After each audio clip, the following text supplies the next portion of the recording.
Chapter 816 One at a Time 1. Pillar of Sloth. Zoosh. 4 demons. Jean muttered, emerging behind a couple of trees, his daggers at the ready. I found him. He's over here. The demons surrounding him snarled and bared their teeth, their eyes glowing with malevolence. Jean had followed these demons for quite a bit, and knowing that the world he was in was infested with demons, he lured them to one of the more deserted islands that were floating in the sky. The sky around him was black and the nebulae of all colors filled the sky. He could see several planets in the distance, some even larger than the sun back on Earth. It was a world unlike anything he had ever seen before. The demons charged at him and Jean held onto his daggers more tightly. With a cold expression on his face, he charged at the closest demon, his daggers glinting under the colorful nebulae in the sky. Work! The demon snarled and lunged at him, but Jean was too quick. He dodged the attack and plunged his daggers into the demon's chest. Spurta. Arg. The demon howled in pain before disappearing into a cloud of black smoke. Jin's dagger had plunged perfectly at its core, killing it in an instant. But Jean had no time to celebrate. I've got him. The other demons were closing in on him, their claws and teeth glinting in the darkness. Clank. Jean spun around, his daggers flashing through the air as he parried and countered the demon's attacks. He moved with fluid grace, his movements precise and deadly. Like. Despite their superior numbers, the demons were no match for Jin's skills. Despite being on the same rank, they were simply no match for him, and one by one they fell to his daggers, disappearing in a puff of smoke as their bodies disintegrated. Thump. Walk. Finally, the last demon lay dead at Jin's feet. Whew. He breathed a sigh of relief, his heart racing with adrenaline. It wasn't a hard fight, but it was definitely a tiring one. Nonetheless, he had won, and that was all that mattered. With a satisfied smile, he sheathed his daggers and walked toward the edge of the floating island. Gazing down at it and seeing the thousands of islands that littered the world he was in, Jean touched his forehead and muttered. What am I supposed to do? Thrust into this unknown world, the only thing he knew was that he was in something called the Pillar of Sloth. He wasn't quite sure what he was, but as he blinked his eyes a couple of times he found himself rather sleepy. It was good that he was trained in keeping himself awake in situations such as these. Pinching the gap between his thumb and index finger, he flinched a little, but he felt refreshed. I guess all that training paid off. The feeling of sleepiness and tiredness he was currently experiencing wasn't something he was unaccustomed to. There'd be times he'd force himself to train under such a state, and he had grown used to it over the years of sleepless training. He was by no means comfortable, but he could bear it. Placing his hand in his pants, he fiddled with a small box before he took out a cigarette and placed it in between his lips. Touching the tip of it, the cigarette lit up and he took a small drag. Now then, where should I go? Sushi. Right then, a figure flew from beneath the floating island and landed a few hundred meters away from him. Jin's head snapped back and he instantly became alert. But just as he was about to take his daggers out, a familiar voice echoed in his ears, and Jin's entire complexion changed. I found you. It was a flock of pink hair that gave it away, and his face paled at the sight. Oh no, it was the arrogant demoness. What are you doing here? While he did his best to hide his cigarette behind his back, but it proved to be a futile attempt on his end as Priscilla's eyes followed his hands. You think I can't see what you're doing? Priscilla's gaze frosted not so far from him. I know you can see what I did, but I thought you'd take the hint. Give it here. Why should I? Where do you think you are? Fine. Jean was rather quick to give up. Thinking about the situation he was in, he could only give up. Rummaging through his dimensional space, he handed her a pack of cigarettes inside. Here. That's a good boy. Priscilla took the pack with a smile on her face. Opening it, she quickly lit up one of the cigarettes and took a small drag. Puff. Smoke bloomed in the air as her face relaxed and a smile blossomed on her face. Her smile stunned Jean, and he thought to himself, what a deceiving smile. If only she looked as beautiful on the inside as she did on the outside. Those thoughts crossed him for only a short moment before he made them disappear from his body. He didn't have a death wish. Taking a look at her from the side, Jean similarly took a drag before asking, how did you find me? Logically speaking, it shouldn't have been easy. He had moved around the world for a bit and it was littered with floating islands, some larger than others. The world was vast, and while he did know that this was the Pillar of Sloth, it still didn't make sense to him how she was able to find him. Was she some sort of stalker? Remember the time back in Mank Hut? Priscilla suddenly spoke and Jean nodded his head. Yeah. How could he forget? It was only a little while ago that it happened. It also brought a lot of unpleasant memories. Well, remember how I was able to find you back there? Oh. Jean came to a sudden understanding. So you used the same method as back then? I thought it had something to do with the location being in your own area. Yeah, that's true. Priscilla nodded her head, and turning her head she took out a small box from the air. With a smile on her face she showed it to Jean. One of the perks of the artifact is that I can find anyone so long as I have something that used to belong to them. Do you remember this? Jean took his eyes away from her hand, or more specifically the box. He of course remembered what the box was and his expression twitched. How could he forget? I see, so that's how you were able to find me. Arrogant stalking demon. You got that right. Priscilla smiled, squeezing the box in her hand very tightly. I hope you don't think ill of me because of what I did. I do though. She squeezed the box even more tightly, but Jin's expression didn't change. You better take care of those. I'm not going to give you any more. Oh shit.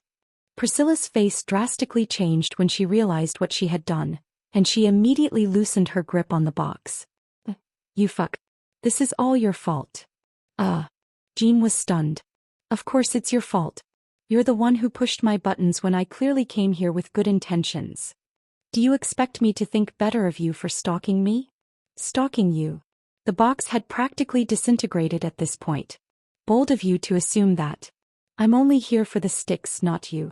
Oh. Jean nodded. He had already figured from the moment her eyes fell on his cigarette the moment she had arrived. Like I said, I'm not giving you any more. What AR? Priscilla screeched loudly as she looked at her hands. Numerous curses flew from out of her mouth and she glared at Jean. Yo. Here. Jean handed her a new pack before she blew her top off. He realized he'd rather sacrifice his pack instead of listening to her rants. Well, I guess I can forgive you. Priscilla was quick to change the topic, flicking her cigarette away and replacing it with a new one. Jin's mouth twitched at the sight, but he remained silent. I'm not going to lie, another reason why I came to find you is because you're attracting quite a lot of attention. She eyed him with her eyes. You've gotten considerably stronger ever since the last time that I met you. I've done my fair share of training. Jean casually replied, flicking his cigarette away. He hadn't spent his 5 years in Amora for nothing. He had trained relentlessly every day and managed to improve himself in every single aspect in that time. It was only recently that it happened, but he had managed to break through to SS rank and was now able to deal with almost every single demon that came his way. The only ones that he couldn't handle were the prince-ranked demons, but they weren't something he planned on fighting against. Frowning, he looked at Priscilla. You didn't come here just to tell me that, did you? No. Priscilla shook her head. Turning her head left and right, she moved closer to Jean and waved her hand in the air. The air around the two of them started to twist and the scenery in front of them changed. Before Jean knew it, he was standing on a large patch of land that seemed to expand over thousands of kilometers. Boomy. Almost immediately after they arrived, the sound of an explosion rang in the air, and when Jean turned his attention in the direction of where the sound came from, he was shocked to see a large-scale war taking place. The land was torn and the air was twisted with mana and demonic energy. He could see corpses everywhere and the magical residue of the attacks still lingered in the air. He turned to look at Priscilla. Why did you bring me here? I need something from you. Priscilla answered truthfully. Taking out another cigarette and taking a quick drag, her voice turned softer.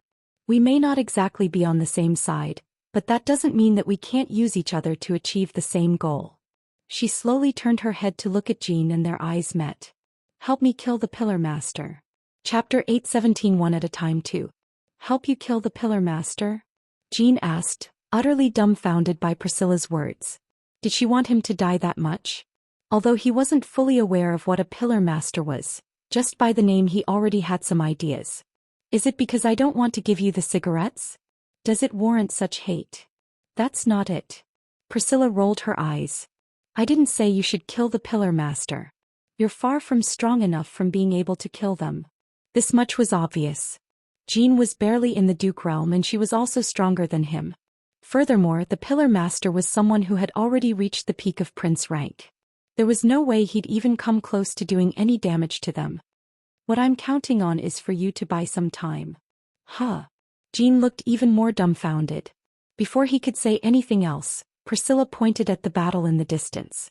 I don't need you to do anything to the Pillar Master. What I need you to do at the moment is join the battle over there.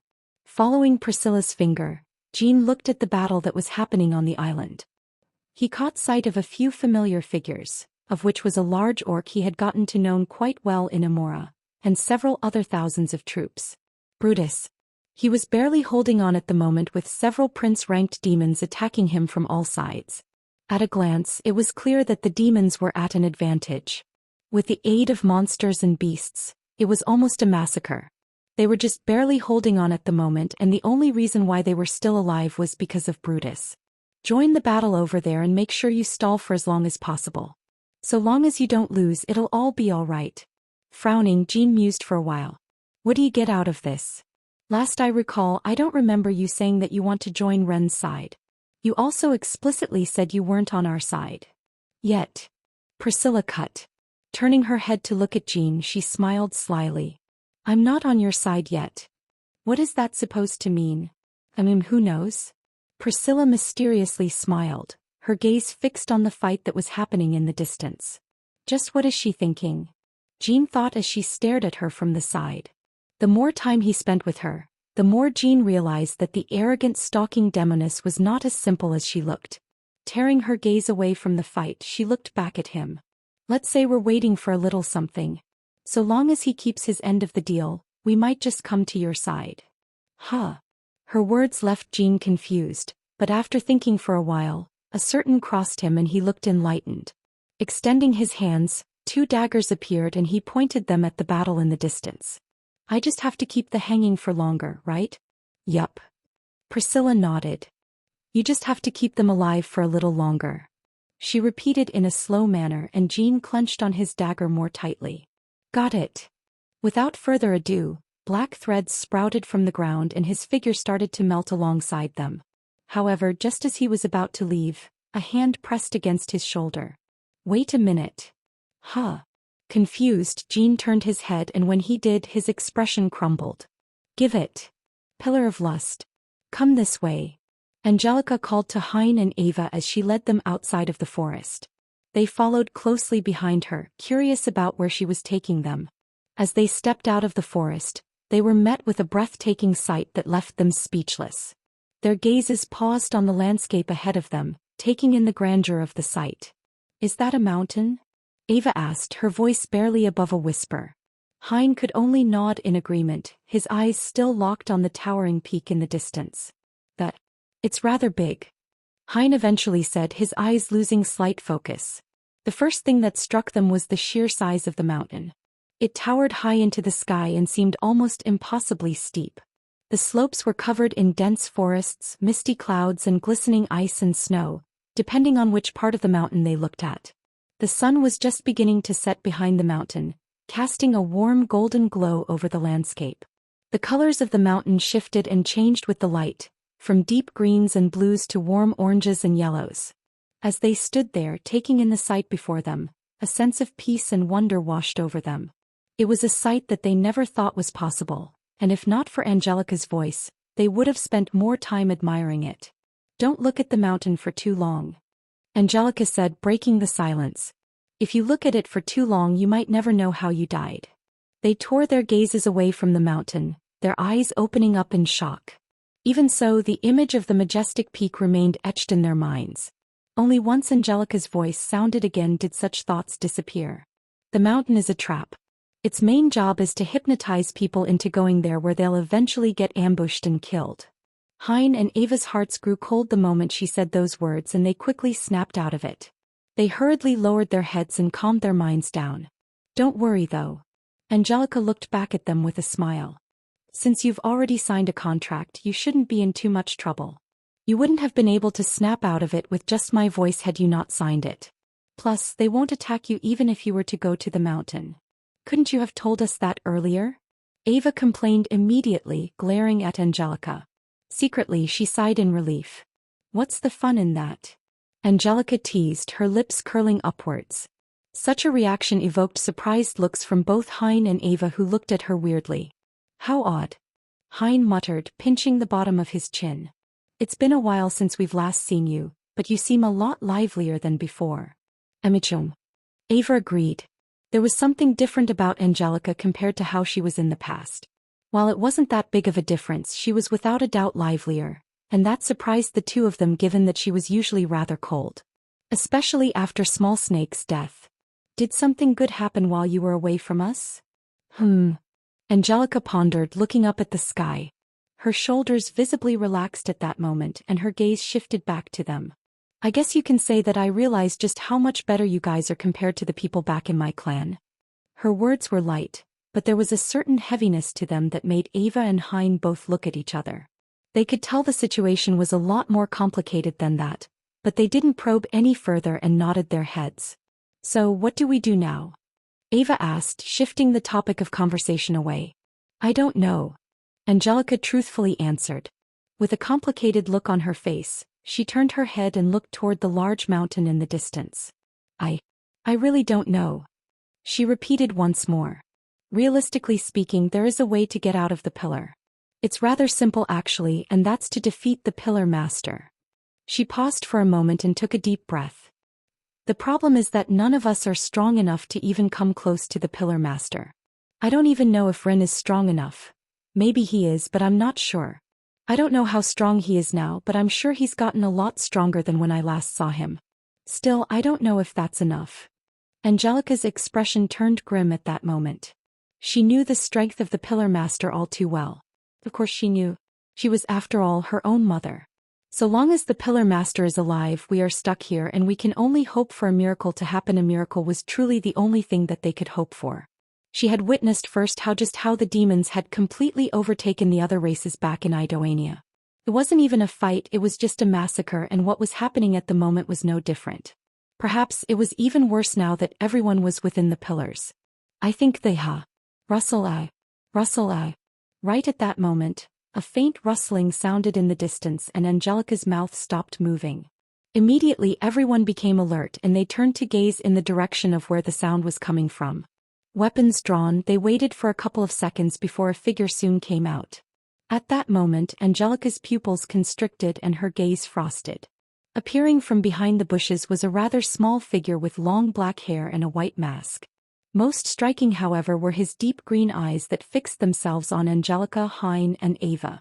Gazing at his eyes, the three of them felt a certain intensity from them that intimidated them, and for a moment, neither party moved. Breaking the silence was Angelica, whose mouth parted open as she muttered one word. Strategist. Chapter 8 18 at a time 3. Precious. Small Snake wasn't sure what had happened. Just moments prior he was under Jezebeth's grasp and seconds later he found himself in a large forest. Blinking his eyes a couple of times, his mind regained some clarity and he looked around him. Where is this? Looking at the unfamiliar environment, Small Snake wasn't sure exactly where he was. The only thing he knew was that he wasn't anywhere near where Ren and Jezebeth were. Did he purposely send me here? He could still remember his last moments. It happened in an instant, but he understood that the one responsible for all of this was Ren. The other Ren. Where exactly was the Ren he knew? Ugh. With a sigh, he reached into his dimensional space and pulled out a white mask. It had been a while since he had worn it, but he knew that it was necessary if he wanted to blend in with the demons. As he stared at the mask, he couldn't help but think about the past 2 years that he had spent with Jezebeth. It had been a challenging experience, but it had also taught him a lot. Despite the fear and hatred that he had initially felt towards Jezebeth, he had come to understand him better and even found him tolerable. While he looked terrifying on the outside, he wasn't as scary as Small Snake originally thought him to be. He was just committed. In his eyes, he only had one goal, and he was the type of person to do anything to achieve that goal, even using underhanded methods. He seemed rather desperate, and that was when Small Snake understood he wasn't too different from Ren. Still, it's been a while since I felt like this. Bending down and resting both of his arms on his knees, Small Snake caught his breath. After 2 agonizing years he was finally free.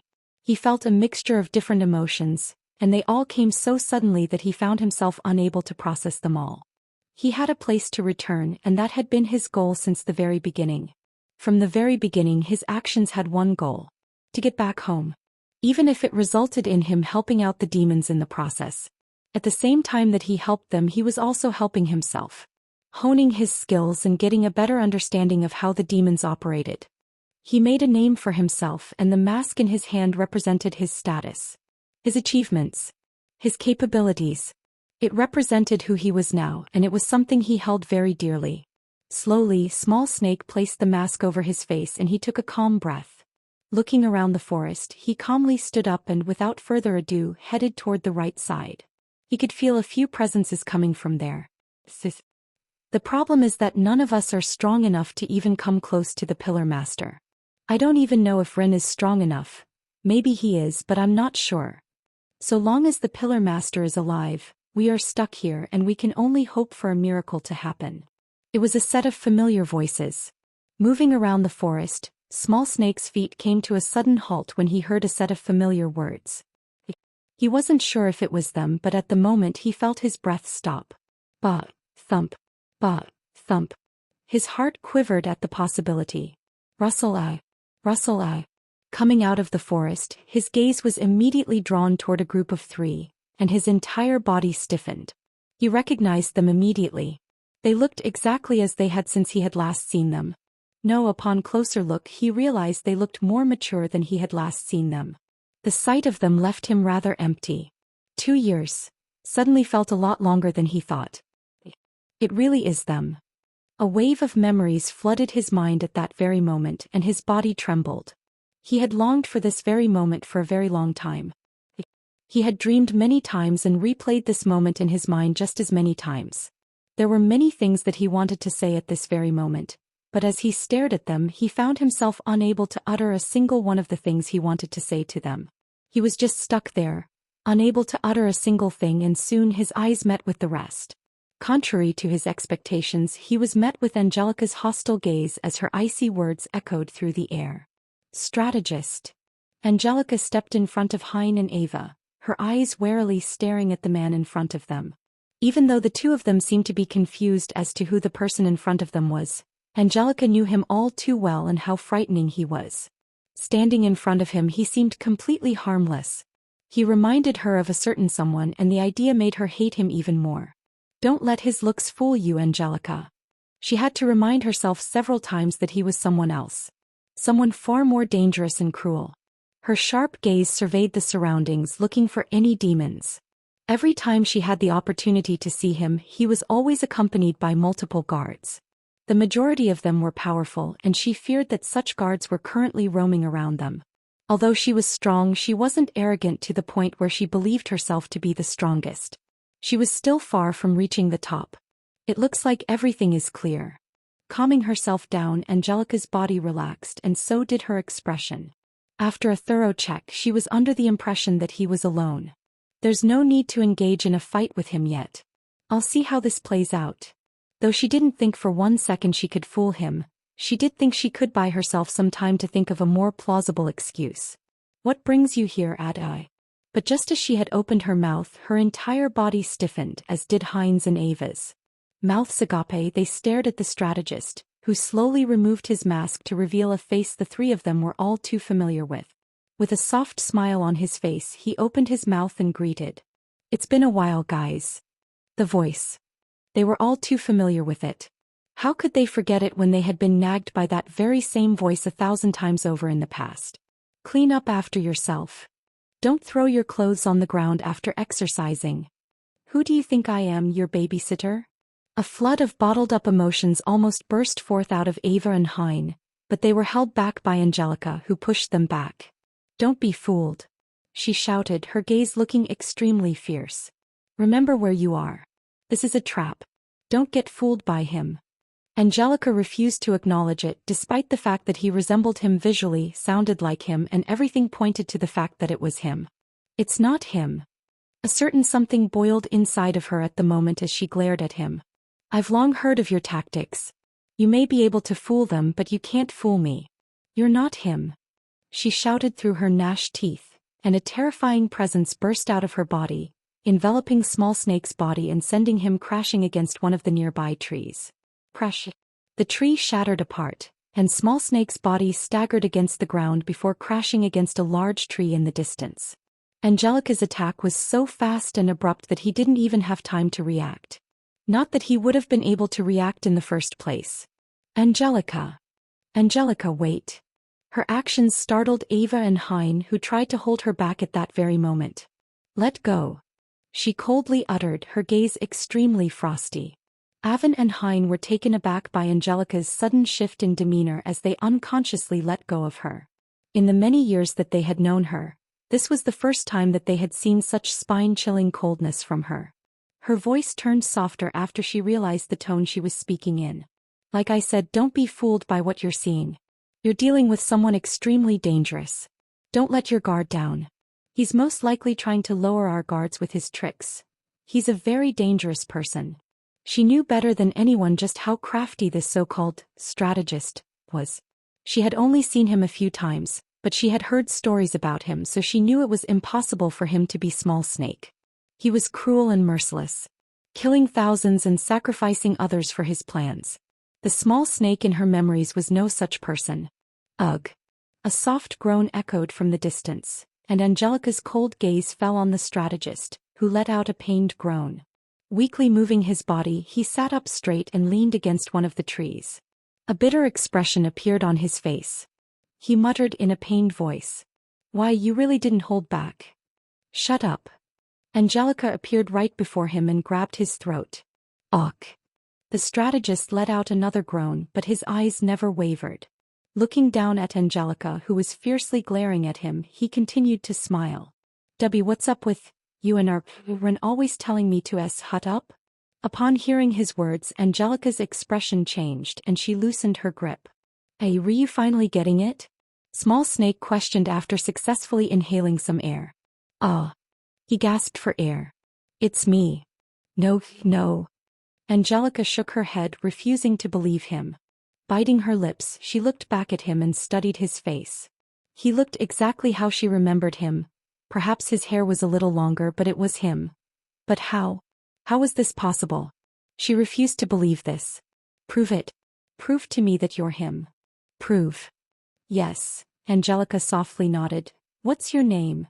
Small Snake blinked his eyes a couple of times and his gaze turned soft. Brian, he quietly muttered. My name is Brian. Drip. Angelica. It was subtle, but as soon as he uttered his name aloud, a wave of emotions swept over the stone-cold demoness and a warm tear rolled down her cheek. For the first time in a very long time, Angelica let her emotions get the best of her. Chapter 8, 19:1 at a time 4. It's not your fault, Ren. My mother's words echoed in my mind as I surveyed my surroundings. I had returned to Ashton City and I wasn't alone. All those who had been in the tower with me were also brought out, along with others. Ren, it's not. My mother began to say once more. As if I hadn't heard her the first time. I know. I interrupted her, my mind numb and thoughts scattered. Despite everything that had happened, I remained rational and surprisingly calm, unlike what I expected. Everything became clear to me, what I had to do and what I had to achieve. I know it's not my fault. I said calmly, looking at my mother. From behind her, I glanced at Nola, who averted her gaze from me. I could tell that she was no longer mad at me and had calmed down considerably. Still, in light of what happened, the mood between the two of us was rather awkward, and she seemed to be struggling to find the right words to say to me. Her attempts didn't escape my eyes, but I chose to ignore them. For now. I closed my eyes, then opened them again and directed my focus toward the nearest pillar. Until this moment, I hadn't had the chance to really take in the tower's details. It was majestic, its intricate patterns and designs radiating a sense of mystery and wonder. It made me wonder just how exactly Jezebeth had been able to build such a structure, but the thoughts disappeared as fast as they came. It's a pity I can't teleport directly into them. There was something blocking me from using soul linkage. I tried teleporting inside the pillars, but it proved to be a fruitless endeavor.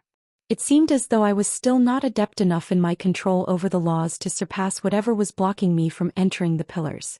If you know it's not your fault, then My thoughts were interrupted by my mother's words. I'm going to make those responsible pay. I declared calmly, maintaining eye contact with her. Before she even had the chance to say any more words, I waved my hand, and they both disappeared from my sight, along with my father's body. It became quiet again. Tao then. I blinked and the scenery before me changed. I now stood in front of the pillar. I clenched my fist tightly, focusing my energy and channeling the laws within my body. Boom. A deafening boom resounded as my fist connected with the tower, sending ripples of energy throughout the world. Crash. The space shattered and Jezebeth appeared in front of Ren, his fist hurling right at his face. Ren was able to avoid the attack by cocking his head to the side, and then he immediately launched a counterattack of his own. Boom. The atmosphere would shake whenever the two of them engaged in combat, and at the moment in the snowy plain they were in, the snow beneath them tore apart, exposing a patch of dark rock. Boom. Ren's feet came crashing against the rock, creating a small crater beneath. You can try to hide it, but you can't fool me. Suddenly, Jezebeth's voice resounded through the atmosphere, and his figure materialized directly above Ren. With a gentle flutter, his hair scattered forward. Your decision to split yourself will prove costly for you. I can tell that your mana is rapidly depleting by the second. You don't have much time left. That's fine. Ren replied in a calm voice, his head raised and his eyes gazing deeply at Jezebeth. There wasn't much of a change in his expression, but there was something about it that left Jezebeth restless. It felt as if everything was under his control. Is there more to what he's already shown me? He wouldn't be surprised if he did, and just as he was about to say something, his entire body stiffened, and a small projection appeared in front of his eyes, depicting the happenings of one of the pillars. This. As he turned his head to look at Ren, the expression on his face changed into one of complete and utter shock. Finally, Ren's lips curled. Surprised. Ren murmured as he cleaned his tattered and torn clothes. You didn't think for a second that he was capable enough of getting rid of your little babies? Let alone absorb the power that you tried giving them. Ren's words pierced Jezebeth's mind and he secretly clenched his fist. Rumble. Rumble. The entire world started to tremble at that moment, and Jezebeth's gaze started to twist. This response amused Ren as he suddenly materialized in front of him. What was it again? He asked, his calm voice echoing throughout the space. You called him soft-hearted, but looking at you, you're not that different from him, aren't you? Boom. Jezebeth's entire body jerked backward when Ren's fist connected with his chest.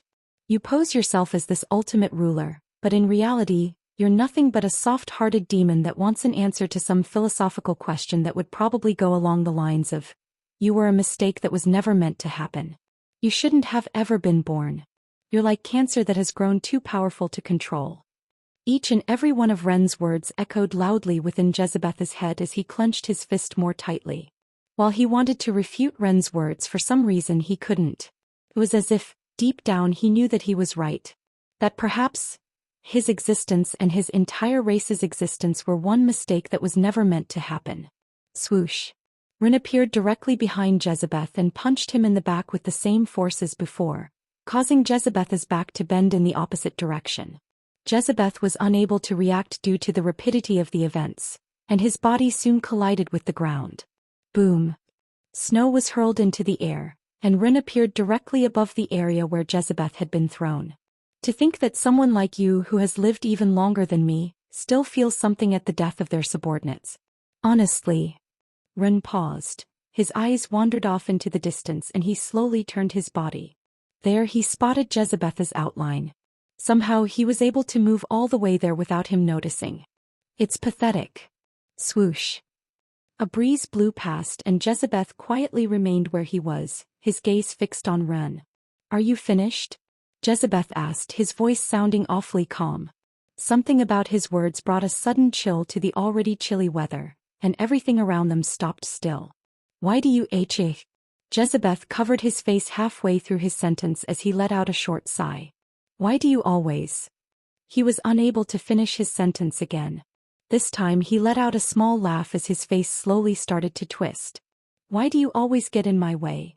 Finally he was able to complete his sentence, and by then his expression had distorted beyond recognition. In contrast to his usual serenity, his expression was unusually twisted, and the world trembled before his power. Rumble. Rumble. Why do you resist me?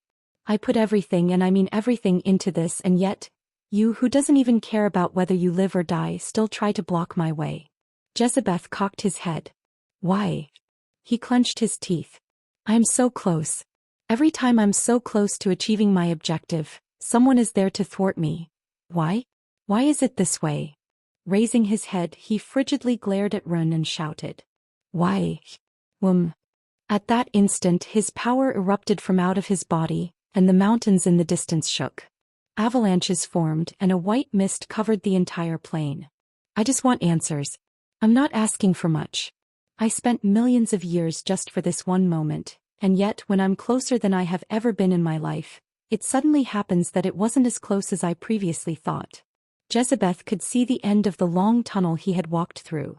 It was within arm's reach, but when he extended his hand to reach the tunnel, he discovered that the tunnel suddenly grew longer and the distance, which he had previously believed to be insignificant, became infinitely longer.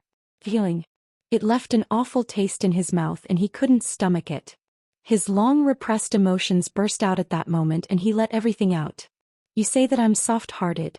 Maybe so, but it's because I'm not a coward. He raised his head to stare directly at Ren. I don't run from the pain, from failure, and from everything that is against me because trust me, what you've been through, I've been through it as well. His words echoed loudly throughout the entire plain. He had to scratch and claw his way to where he was right now. The power he had and everything that he had achieved. He didn't magically become powerful out of nowhere. No, he had to put up a fight to get where he was, and the price he paid for it wasn't a simple one. He had lost everything. Everything that he had ever cared for in the process of getting to where he was. Ren may have gone through a lot, but so had he. His race had been on the verge of extinction, and if not for him, they would have long since been erased. He watched his parents die in front of his very eyes, and instead of mourning their loss or simply erasing his pain by removing his own emotions like a certain someone, he carried that weight to fuel himself forward. The difference between the two of us, Ren, is that I don't run away from pain. I embrace it and let it fuel me. I'm no coward like you. Rumble. Rumble. The world quaked even more fiercely at his words as Jezebeth stared at Ren, who was quietly looking back at him. Soon Ren's mouth parted open and a few words echoed quietly through the space. Tell me something that I don't know. I've long since known that I'm a coward, a failure, and funnily enough, it has never made my nights worse. There were other things keeping me from sleeping, and as you say, I may be a coward, but... Pressing his finger onto the space in front of him, a ripple formed in the air in front of him. I'm a very strong one. Boom. Chapter 8:21 at a time 5. Pillar of Wrath. How long had it been since she had gotten stranded over here? Staring at the massive dunes ahead of her, she smacked her dry lips. She had lost count. The desert was scorched by the red sun hanging in the sky, and her feet sank into the sand beneath her. Yuk. Swoosh. On occasion, scorpions twice her size would ambush her from beneath the ground, launching themselves at her at high speeds. Shoo. Shoo. If not for her fast reactions, she would have found herself in a difficult situation more times than she could count. Thump. Thump.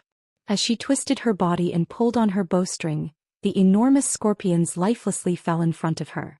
I've lost count of the number of scorpions I've killed so far. Amanda pondered while staring at the scorpion's corpse at her feet. It was entirely clad in red armor, which glistened beneath the red sun that hung in the sky. By her estimates, their power was comparable to that of a marquee-ranked demon, and its large pincer dripped a black liquid that liquefied the sand when it touched it. Tzzz. Tzzz. Amanda drew a small bottle from her bag and placed it beneath the pincer to collect the liquid that was leaking from it. This might be useful for later. She had already collected several samples along the way, and she would repeat the procedure each time she killed a scorpion. To her delight, the poison was quite effective against the demons. She had already tested it on multiple demons and was ecstatic with the results. It was just that, she didn't feel comfortable carrying that much poison with her. Especially since the bottle she would put it in would sizzle at the touch. Clank. Amanda tucked away her flask, which was now half filled with a black viscous substance, with a satisfied expression. While she wasn't comfortable with the idea of carrying that much poison with her, as long as it was in her dimensional space, she felt that it wasn't a big deal. She just didn't want it to explode on her the moment she took it out. Tao then. She turned her gaze to stare into the distance. Her delicate brows furrowed and she pondered over her next location. She was honestly clueless at the moment. She was merely just going along on her own whims and was just going around the desert in hopes of finding someone she was familiar with, but that proved to be a harder task than she had anticipated, as those that she did meet were either dead or demons. It was truly a bothersome sight. She may be used to seeing dead bodies by now, but it was still an uncomfortable sight.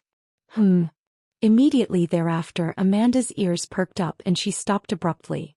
She wasn't sure at first, but she believed she had felt a muffled explosion sound emanating from her right side. Boom. She wasn't wrong. It was quiet, but she could still sense the muffled sound of the explosion, and her eyes jumped up with a little excitement. Finally.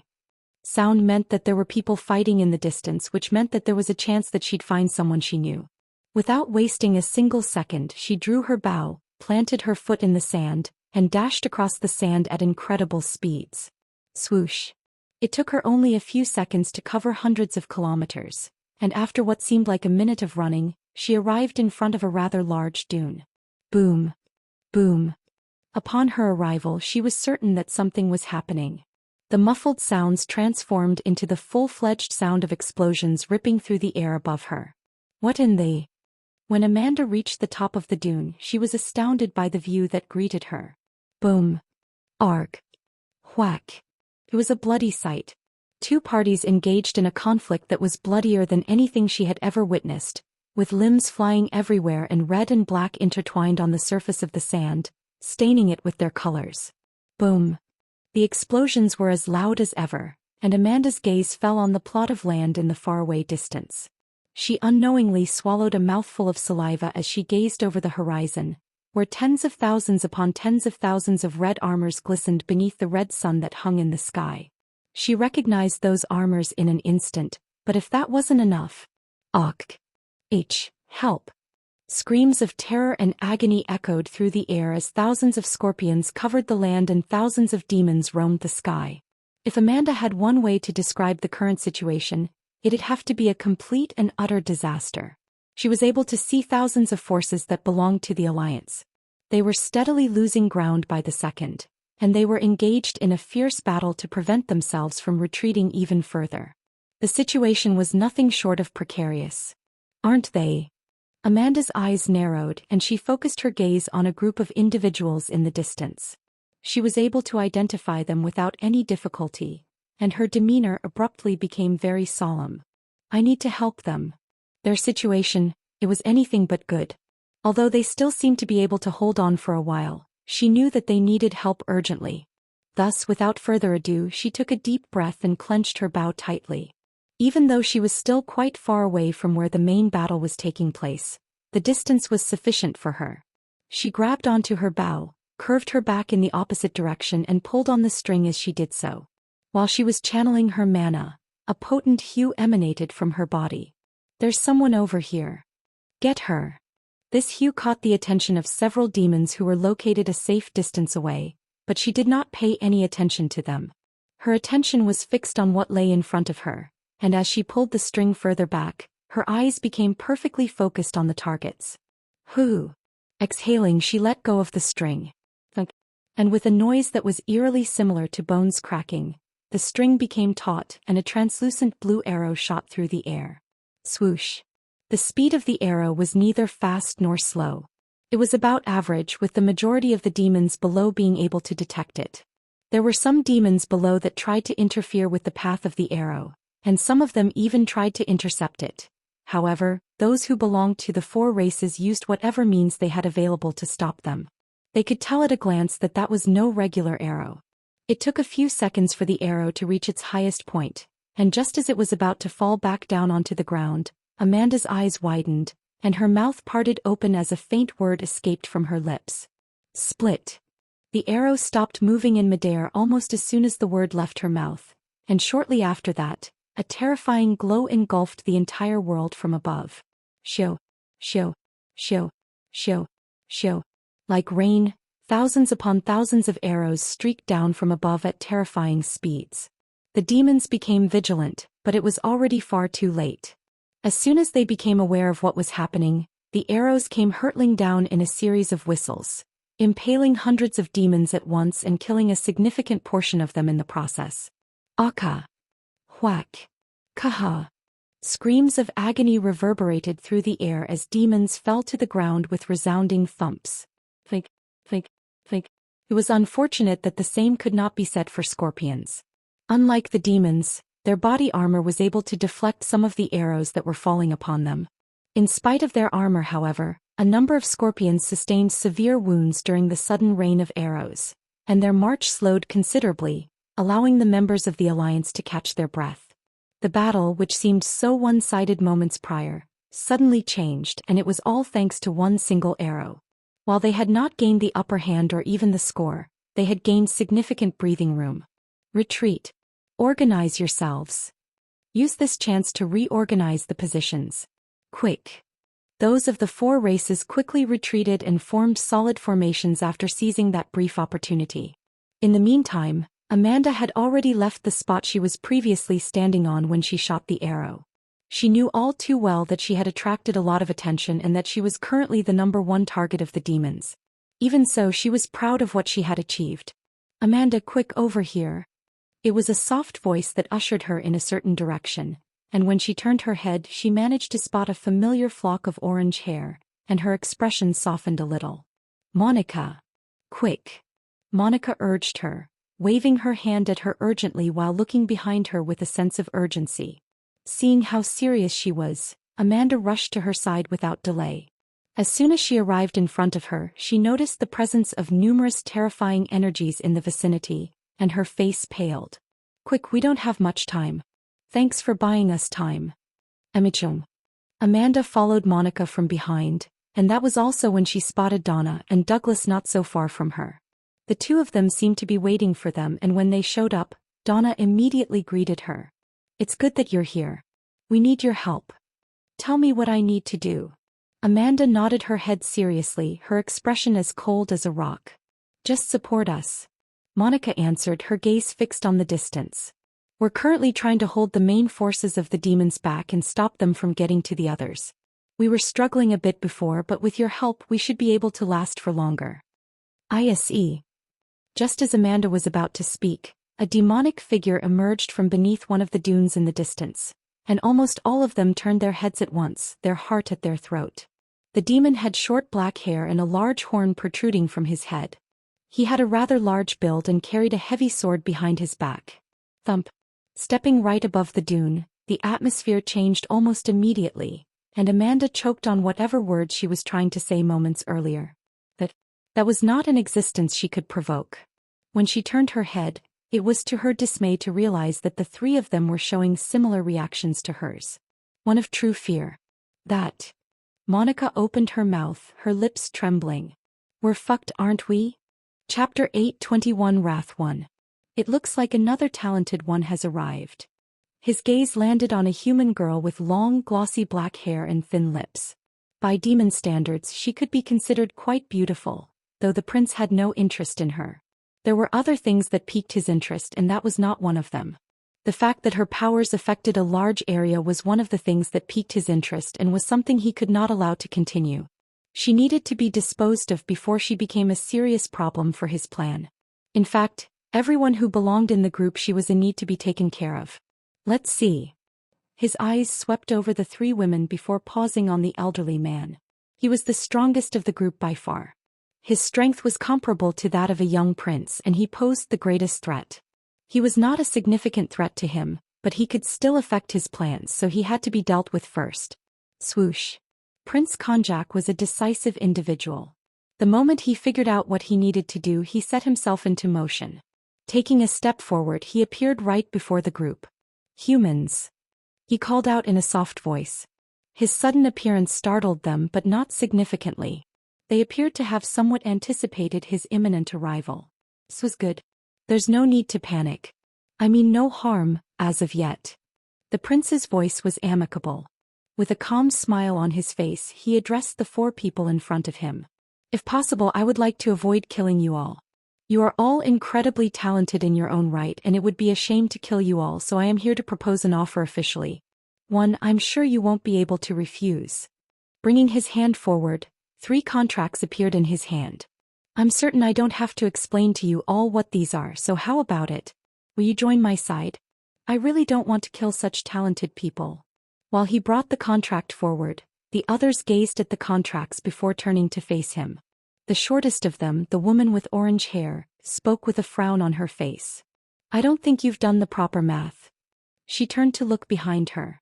There are 4 of us but only 3 contracts. Do you seriously believe you will be able to recruit all of us if you cannot even count? About that. The prince smiled.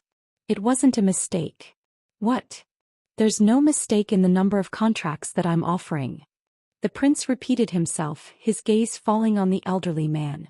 In the end, I've decided to offer 3 contracts to the 3 of you, excluding him. He is already past his prime and has reached his limit. I have no use for a person whose limit only amounts to this much. There are many other demons with more talent than him that I can recruit. Demons lived for a very long time. Much more than humans did, and the human in front of him seemed to at most have 50 years left in his lifespan. It wasn't short, but it certainly wasn't very much by demon standards. Furthermore, he had reached the peak of what his powers could reach. Simply put, he wasn't worth nurturing or bringing to his side. He had many other subordinates that were of his caliber, if not even better than he was. Don't worry, humans. Seeing a noticeable change in the humans' expressions, the prince spoke up. I won't kill him. I can tell you care for him, so I'll keep him alive. Though he's useless, he's still quite strong. Perhaps I'll have him serve as some instructor or cleaner for. Boom. Before the prince could finish his sentence, he was attacked by a terrifying force. The force was powerful, shattering everything nearby, but the prince effortlessly repelled it by raising his hand to block it. In the corner of his eyes, he could see a faint reflection of himself on the blade that had struck him. Hasty, aren't we? The prince's gaze fell on the human girl with orange hair. Her expression was menacing, and a strong surge of mana emanated from her sword, which was held by the prince's 2 fingers. You're not bad. The prince commented, feeling the power contained within the sword. However, with one flick of his finger, the sword shut up and he appeared before the orange-haired girl. With his hand pressed against her abdomen, he mumbled, I don't like it when I'm interrupted. Boom. Her body flew off into the distance, colliding with one of the closest dunes with a muffled thud, and sand flew into the air. Since he hadn't gone all out, she was most probably still alive. Wum. Oh my. Immediately after her body was flung, the prince was confronted by a series of formidable forces, which he also handled with ease. Waving his hand, an arrow, a whip, and a complex spell stopped in front of him.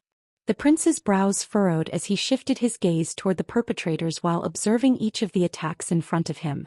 Shoo. He was about to speak when the space behind him began to tremble, and the arrow that had been floating in front of him vanished, only to reappear behind him. Just as he was about to react to the unexpected situation, a figure appeared next to him. It was the orange-haired girl whom he had thrown not too long ago. Swoosh. Her blade slashed through the air at a rate considerably faster than she had previously demonstrated. Upon seeing her, the prince frowned and veered off to the side, narrowly escaping the arrow that had appeared beside him. Although it didn't pose a threat to him, catching the arrow dead-on would still hurt. Your struggle is meaningless. Touching the side of the blade that was heading his way, the blade's direction changed, and the orange-haired girl stumbled forward. Twomp. Awk. The prince took advantage of the opportunity and kicked her in the stomach, sending her flying through the air. Just as he believed it was over, he felt a gentle force beside him, and an amethyst hue surrounded him. Stop it. That hue stopped dead in its tracks before it could even touch him.